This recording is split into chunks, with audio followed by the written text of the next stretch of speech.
face left Connie Culp horribly disfigured and blind. Last December, she underwent the first ever U.S. face transplant.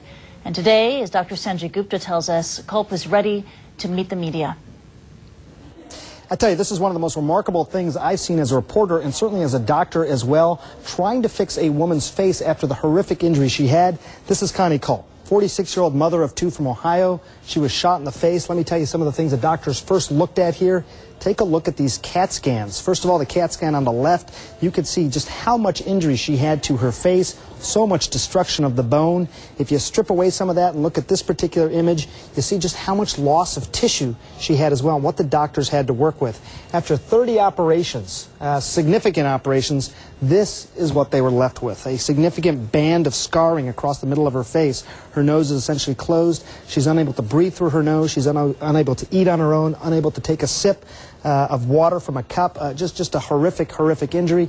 But most importantly, this is what we saw today after an 80% facial transplant. Take a look here, a front-on shot, a side shot.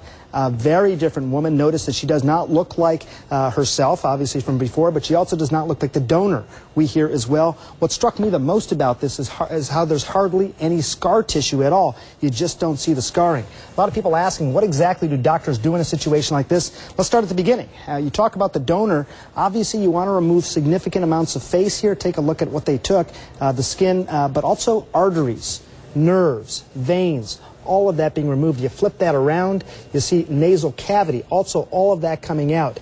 That is what is coming from the donor, and here she is. That's a 3D reconstruction of her. See that socked in band of scar tissue still? First things first, you got to remove that. Got to remove a lot of the previous operation, the bones, the plates, and then bring in this donor graft. Sew in the arteries. Very hard work. Took over 22 hours to do this. 8 surgeons. Look at the detail here and bring in the nerves as well. That's essentially what they were doing. That is a face transplant, at least 80% of one.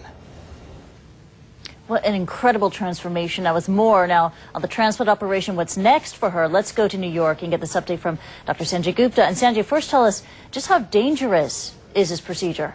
Well, you know, just in terms of scale of operation, it is a big operation, you know, almost a day's worth of surgery, 22 hours, 8 surgeons operating. Just having someone under anesthesia for that long has a certain amount of risk. But also, this is a transplant operation, so she's still going to need to be on immunosuppressant drugs. These are powerful drugs to try and suppress her immune system so that she doesn't reject the facial transplant. She did have some issues with rejection just about a month and a half after the operation. So it is a big operation. It is a dangerous, in terms of technical challenges, operation at the time. And also there's a lot of long-term potential complications as well. And how much of her face is able to function normally now? Well, it looks pretty good. You know, you saw some of the clips of there. She's able to talk now. She's able to breathe through her nose. She is able to eat solid food, drink with a cup. Take a look. What you're looking at there, though, interesting, Christy, is a sort of a projected image of what she might look like 2 years from now.